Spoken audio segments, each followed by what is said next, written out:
कुछ काम दुनिया में ऐसे हैं जो मजबूरी बस करना पड़ता है, नहीं करेंगे तो नहीं चलेगा। ये भोजन करना मजबूरी है, बाल बच्चे शादी विवाह करना ये दुनियादारी की मजबूरी है। लेकिन ये सब करते करते इसी में व्यक्ति इतना उलझ जाता है, इतना डूब जाता है, जो अपना काम होना चाहिए, जो कोई मजबूरी नहीं है बल्कि वो जरूरी है। कौन सा काम? वो साधना का काम, वो ध्यान का काम। इस काम के लिए व्यक्ति कहते हैं कि अलग से कोई ऐसा समय निकालेंगे तब होगा। कभी समय निकलेगा? नहीं निकल सकता। कहा जाता है एक बार एक महात्मा एक नदी के तट पर बैठे हुए थे, नदी के किनारे बैठे हुए थे। सुबह वह महात्मा नदी के तट पर बैठे, नदी के तट पर बैठे बैठे लगभग शाम के 4 बज गए। चिलचिलाती धूप, ज्येष्ठ महीने की, उतनी धूप में महात्मा नदी के तट पर सुबह 6 बजे बैठते हैं और बैठे बैठे शाम के 8 बजे, शाम के 4 बज गए। नदी के आर पार करके बाजार जाने वाला बाजार जाए, हटिया जाने वाला हटिया जाए। जो मुसाफिर होते थे, राही बटोई होते थे, सब नदी पार करके जाए, अपना अपना काम धंधा करे। एक व्यक्ति उस महात्मा को बड़ा गौर से देखे कि महात्मा सुबह बैठे हैं और कुछ बोल नहीं रहा, खाली आने जाने वाले को देखता है, इधर जा रहा है उधर जा रहा है, तो केवल देख रहा है। महात्मा बोलता भी कुछ नहीं है। आखिर ये किसी तपस्या में तो नहीं लगा है, कहीं ध्यान में तो नहीं लगा हुआ है, किसी संकल्प को लेकर तो यहां नहीं बैठे हुए हैं। उस व्यक्ति ने बड़ा गौर से महात्मा को देखा। जब देखा कि शाम हो रही है, अभी तक महात्मा कुछ नहीं बोल रहे हैं, उनसे रहा नहीं गया, उस महात्मा के निकट गए, नजदीक गए। उस व्यक्ति ने पूछा कि गुरुजी, आप यहाँ सुबह बैठे हैं, शाम के 4 बज गए, कारण क्या है? कुछ तो कारण होगा। आदमी को गिन रहे हैं क्या? इस पार से उस पार जा रहे हैं, उसको गिन रहे हैं। महात्मा ने कहा उसको नहीं गिन रहे। तब क्या करते हैं? रूप रंग शकल देखते हैं व्यक्ति का। क्या कहा कि वह भी नहीं देखते हैं। उस व्यक्ति ने कहा कि ध्यान करने के लिए यहाँ बैठे हैं क्या? महात्मा ने सोचता नहीं कि हम ध्यान में बैठे हैं कि ऐसे आंख खोल के बैठे। महात्मा ने कहा तो तुम्हें दिखाई नहीं देता है, हम केवल बैठे हुए आने जाने वालों को देखते हैं, हम ध्यान में भी नहीं बैठे। वो व्यक्ति पूछता है कोई तपस्या में बैठे हैं, कोई संकल्प लेकर बैठे हैं? महात्मा ने एक ही बार कह दिया, हम कोई तपस्या में भी नहीं बैठे हैं, हम कोई संकल्प लेकर के भी नहीं बैठे हैं, हम ध्यान में भी नहीं बैठे हैं। हम इसीलिए बैठे हैं कि नदी में जो पानी है, नदी का पानी सूख जाएगा तो हम उस पार जाएंगे। क्या होगा? बात समझ गए? उस महात्मा ने कहा हम नदी के तट पर इसलिए बैठे हैं कि देख रहे हैं कि नदी का पानी कब सूख जाए तो हम नदी के तब उस पार जाएंगे। उस व्यक्ति ने कहा कि गुरुजी, ये पानी कभी सूखने वाला नहीं है, सूखेगा? उस व्यक्ति ने कहा कि गुरुजी, ये पानी कभी सूखने वाला नहीं है, आपको जाना हो तो आप उस पार चले जाइए, सब लोग आ जा रहे हैं, ये पानी कभी नहीं सूखेगा, आप उस पार चले जाइए, खड़े होइए, कपड़ा समेट लिए और पार हो जाइए। महात्मा ने कहा यही बात मैं दुनिया के लोगों से कहता हूँ। क्या कहता हूँ?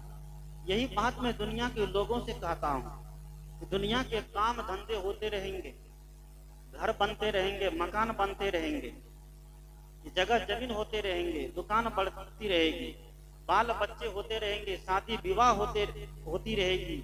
लेकिन इसी बीच में रह करके, इसी समाज में रह करके, इसी घर में रह करके हमें क्या करना है?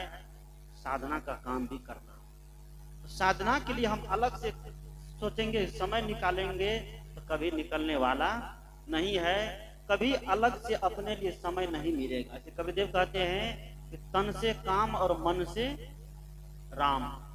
इस शरीर से दुनियादारी के काम करें, धंधा करें, ये कोई गलत नहीं है।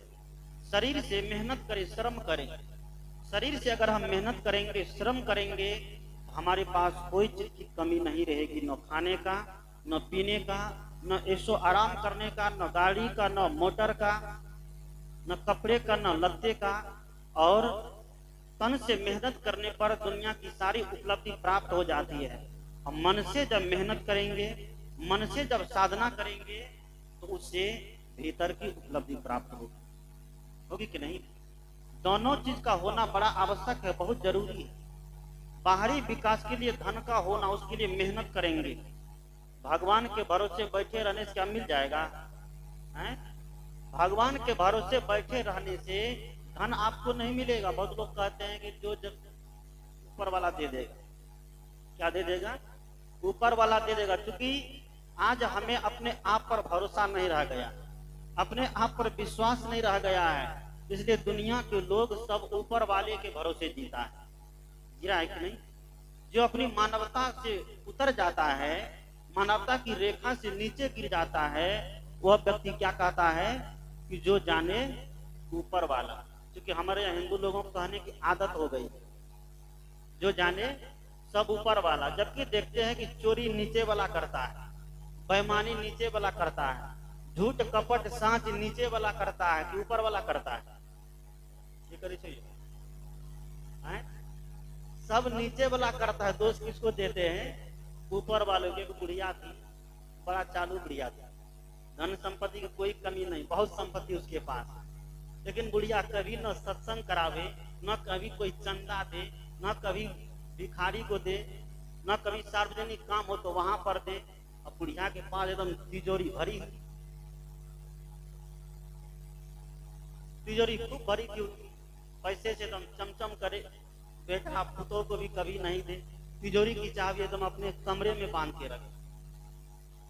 संत कहते हैं कि बुढ़ापे में सुखी होना चाहते हैं तो बहू जब आ गई, संत कहते हैं जब घर में बहू आ गई तो सास को चाहिए कि अपना श्रृंगार क्या करे, कम कर दे, और तिजोरी की चाबी जो कमर में बंधी रहती है उस चाबी को हटा दे अपने पास।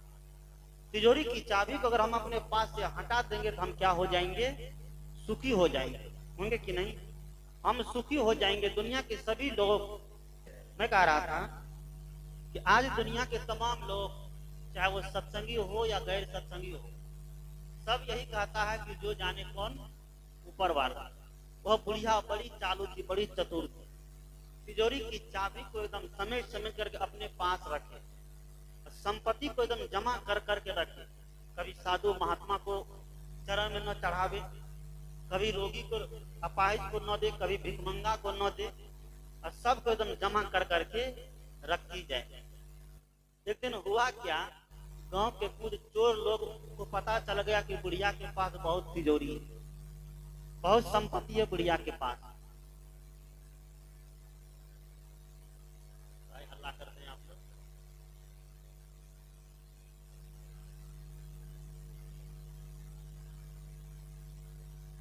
हल्ला थोड़ा कम करिए, धीरे धीरे खुद बोलिए, कान में जाके बोलिए, सब काम हो जाएगा। जोर से बोलिएगा तो उधर का भी काम बिगड़ेगा, इधर मंच का भी काम तो बिगड़ ही रहा है। इसलिए एक बार सब लोग जयकारा करिए, जोर से बोलिए सदगुरुदेव की जय।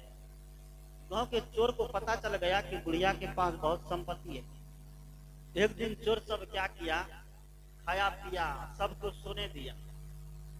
पूरी नगर जब सो गई तो चोर ने क्या किया, 12 बजे रात को बुढ़िया के घर में सेंध मार दिया। सेंध मारा, चोरवा सब अंदर गया, बुढ़िया सो रही थी, अकेले रहती, अकेली। बेटा बहू को भी साथ में नहीं रखे, पोता पोती को भी साथ में नहीं रखे, साथ में रहेगा तो पोता पोती सब कुरकुरे के लिए परेशान करे तो उसमें भी 10 रुपया खर्चा हो जाएगा। अकेली रहे घर में। चोर से जब सेंध मार दिया तो अंदर घुसा, सब तिजोरी का माल एकदम खोज खाज के, कहाँ धन है, कहाँ संपत्ति है, रुपया पैसा, सोना चांदी हीरा मोती, इतने संपत्ति उनके पास। सबको क्या किया, गट्ठर बांध करके तैयार किया।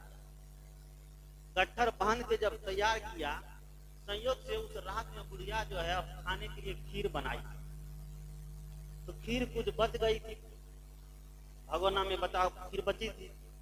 चोर सब ने सोचा कि देखो इतनी संपत्ति है कि निकालते निकालते थक गए, भूख भी लग गई है, इस खीर को पहले खत्म कर दो, खा लेते हैं, और तब यहाँ से गट्ठर उठा के भागेंगे तो भागने में थोड़ा मजबूत रहेंगे, कोई देखेगा भी तो लेकर भाग जाएंगे। चोर सब विचार करने लगा, खाने लग गया, बैठ गया थाली लेकर के। थाली लेकर बैठा, खाने का काम चालू किया।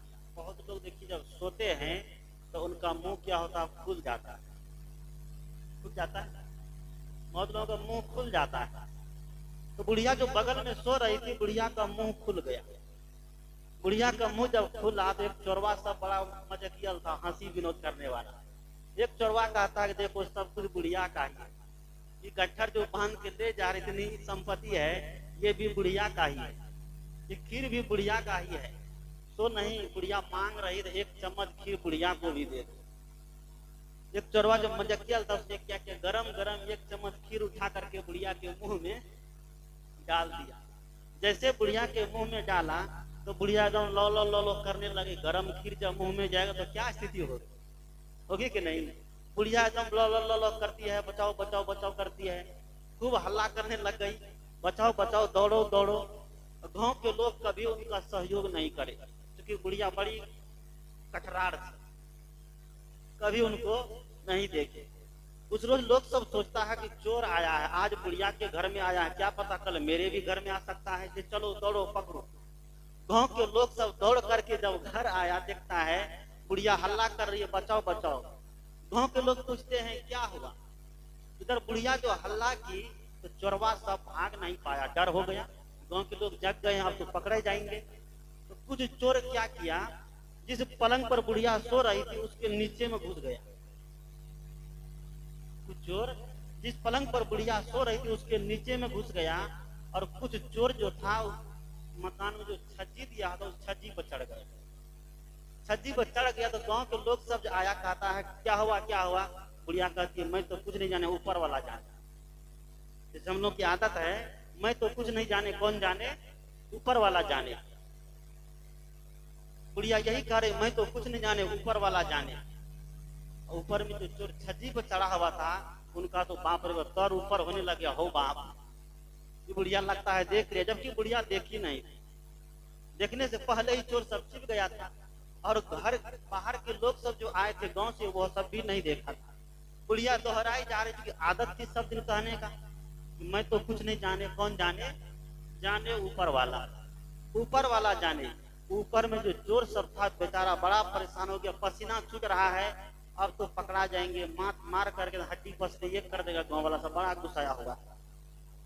बुढ़िया जो जप रही है, मैं तो कुछ नहीं जाने, ऊपर वाला जाने, ऊपर वाला जाने।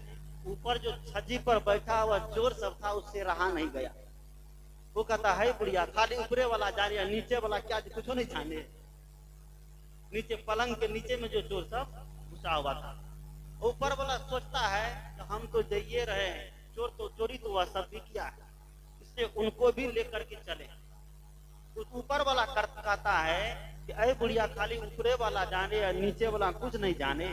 गांव के लोग सब समझ गया कि चोर घर में ही है, ऊपर वाला को भी पकड़ लिया और नीचे वाला को भी पकड़ लिया। ये कहानी बड़ा मनोरंजक है, हंसने के लिए नहीं। भाव ये है, सदगुरु कबीर कहते हैं दुनिया के जो लोग ये कहते हैं कर्म खुद गलत करता है और दोष देता है किसको, भगवान को देता है कि नहीं। जो मनुष्य खुद गलत कर्म करे और दोष भगवान को दे, उसको मनुष्य कहा जाएगा कि बेईमान कहा जाएगा, बोलिए।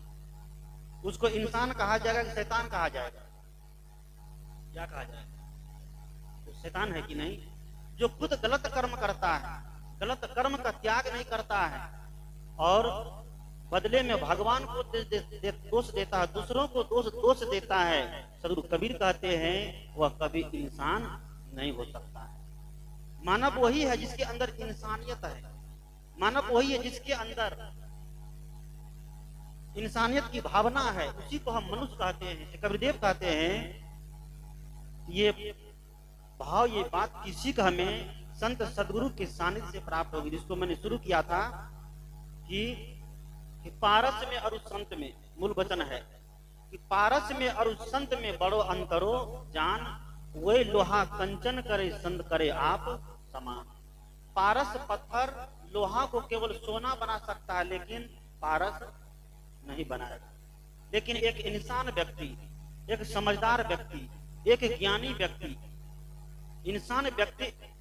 इंसान बनाता है, ज्ञानी व्यक्ति ज्ञानी बनाता है, समझदार व्यक्ति समझदार बनाता है, और आत्मवादी व्यक्ति आत्मवादी बनाता है। सदगुरु कबीर कहते हैं, हमें अगर इंसान बनना है, हमें अगर मानव बनना है, हम मानव का संग करें, संत सदगुरु के सुलझे हुए विचारों से जुड़े, संत सदगुरु के सुलझे हुए विचारों से अगर हम जुड़ेंगे तो हमारा जीवन अपने आप क्या हो जाएगा, मानवता को धारण कर जाएगा।